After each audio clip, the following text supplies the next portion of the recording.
Hello friends, I am Dr. Paramita Gupta, Assistant Professor in Zoology, SS Memorial College, Kake Road, Ranchi. This particular topic, hormones, is for semester 3, C6, paper 6, unit 6. Alright. Now, what are endocrine glands? What they function, how they secrete, and all such hormones that are secreted by the endocrine glands. Endocrine glands are the glands that are actually acting as a controlling system in our body.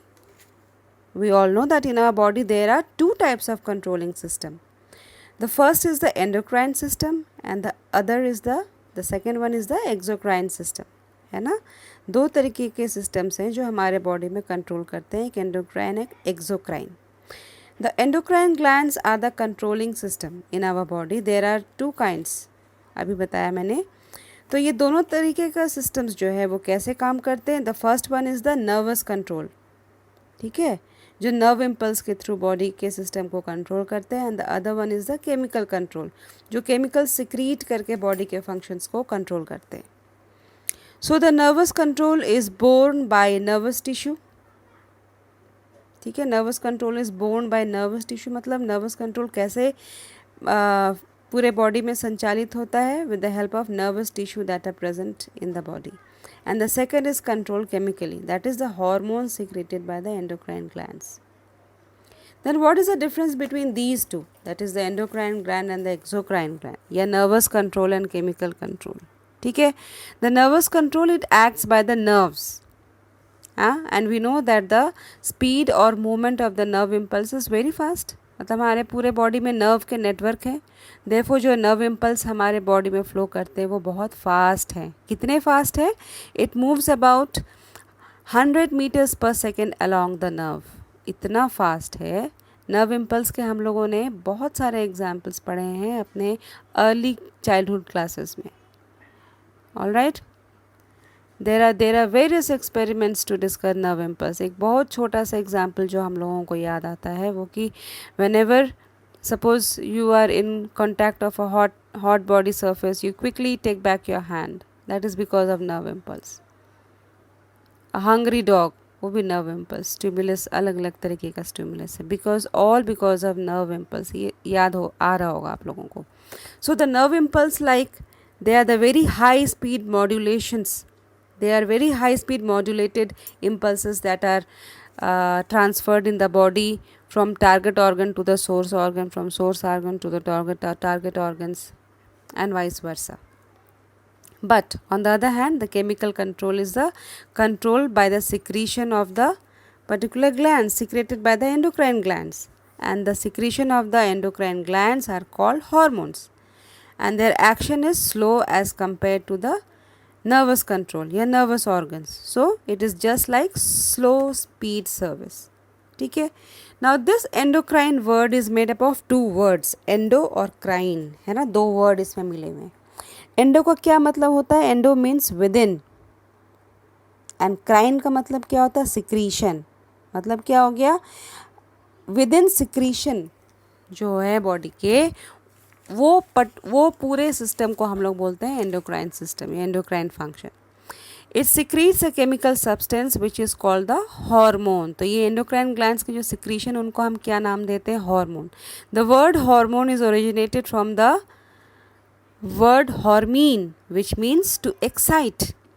तो हम excite मतलब trigger करना, कोई चीज़ excite करना, या तो उसको उसके काम को रैपिड कर देना या उसके काम को स्लो कर देना. ये काम है हार्मोन्स का. Therefore, the function of hormone is to excite the target tissue so that it does its specified work, and the term hormone was given by a scientist. Who was this scientist? He was Sterling, and it was given in the year 1905. So what is the difference between secretion of endocrine gland and the exocrine gland? Endocrine glands में क्या होता है? Firstly we see these are those glands that secrete hormones, whereas exocrine glands क्या होता है? इनके secretion को हम क्या बोलते हैं? Enzymes. ठीक है. Endocrine glands have no ducts. हम लोग पढ़े हैं अपने जूनियर क्लासेस में that endocrine glands have no ducts.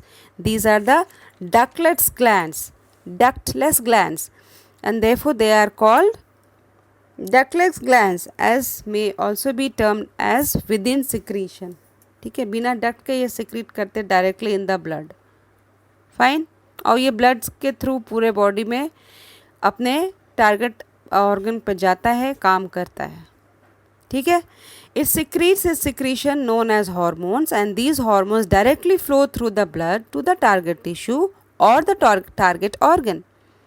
At the other hand, the enzymes that are secreted by the exocrine glands and as it goes to the target organ or tissue through a duct, which means exocrine glands are having ducts and endocrines are ductless. Now, due to absence of duct, it is called ductless gland, which secrete, that is the hormone, directly to the blood. And these hormones, they control several metabolic courses of our body. So, it is also called chemical messenger. कौन है chemical messenger? Hormones है. Therefore, there are many names of hormones. उनको chemical messengers हम कहते हैं. एक और नाम मिल गया. So there are some glands which acts both as exocrine and endocrine glands. Example हम pancreas देते हैं because it secretes a hormone as well as enzyme both. So now we will see, this was a general introduction of these endocrine and exocrine glands. अब हम बात करते हैं कि कुछ characteristics of hormones देख लेते हैं. क्या characteristic features है? First one we can see that it is never present in the food. ये hormone हम लोग food के through नहीं खा सकते, ठीक है. It is always synthesize in the body by endocrine cells only, fine. ये हमारे बॉडी के सेल्स में ही, एक्सोक्राइन सेल्स में ही सिंथेसाइज हो सकते हैं. We cannot take it orally. There are very small amount of hormones that are required to excite the function of a hormone of an organ. मतलब किसी भी ऑर्गन के फंक्शन के लिए बहुत स्मॉल क्वांटिटी ऑफ हार्मोन की ज़रूरत होती है. वो हार्मोन निकलता है, अपने टारगेट ऑर्गन में जाता है और काम करता है. Absence of such hormones create many abnormalities in the body. Actually absence क्या कहेंगे, ज़्यादा secretion भी गलत काम करता है हमारे बॉडी में, और कम secretion अगर होता है हार्मोन्स का तो भी हमारा बॉडी फंक्शन डिस्टर्ब होता है.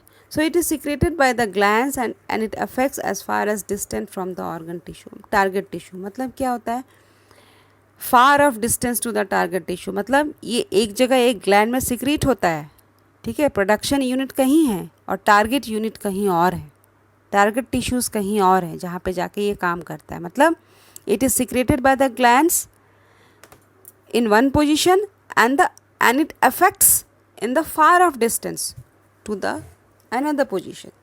But in case of enzymes, they are secreted locally and target action is also local. ठीक है. For example, the growth hormones are secreted by pituitary glands. Now these pituitary glands is situated in our brain, and its action is in the ovary gland also, in the thyroid gland also, in the adrenal gland also, in the testes also. So the secretion of the growth hormones are in various places, but this is not in case of enzymes. मतलब ये जो exocrine glands जो secrete करते हैं enzymes, suppose for example हम लेते हैं एक डाइजेस्टिव एंजाइम. जैसे ही the food enters the mouth तो ये क्या करता है, फूड क्या करता है, डाइजेस्टिव एंजाइम्स इनको जैसे ही मिलता है स्टमक के वॉल से पास करता है तो लोकली इस फूड को का डाइजेशन चालू हो जाता है, ब्रेक डाउन चालू हो जाता है. Why? Because of the presence of these enzymes in the local setup. ठीक है, ये नहीं कि कहीं और से एंजाइम आ रहा है फिर उसको उस पर एक्शन हो रहा है, no. But in case of hormones क्या है, सिक्रेशन ऑर्गन्स कहीं और सिचुएटेड है और टारगेट ऑर्गन्स कहीं और सिचुएटेड है.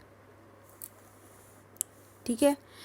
Now it never get stored up previously. जितने भी हॉर्मोन्स हैं कभी भी स्टोर्ड अप फॉर्म में नहीं रहते हमारे बॉडी में. जब ज़रूरत पड़ता है तब इसका सिक्रीशन होता है और तभी एक्शन होता है. It secretes at the time of need, है ना. The hormones it is secrete. कुछ एक्सेप्शंस हैं इसमें. एक्सेप्शन है थायराइड हार्मोन का which is stored up in thermocolloid form as a raw material in the form of chloroid. So we can see there are different types of hormones, differentiations between the categories of hormones. Two main categories that we can say is steroidal in nature and non-steroidal in nature. The hormones that are steroidal in nature, those which are derived from the cholesterol. Your cholesterol is nothing but lipid. Okay, these are the derivatives of lipids, and those that are not made up of lipid are called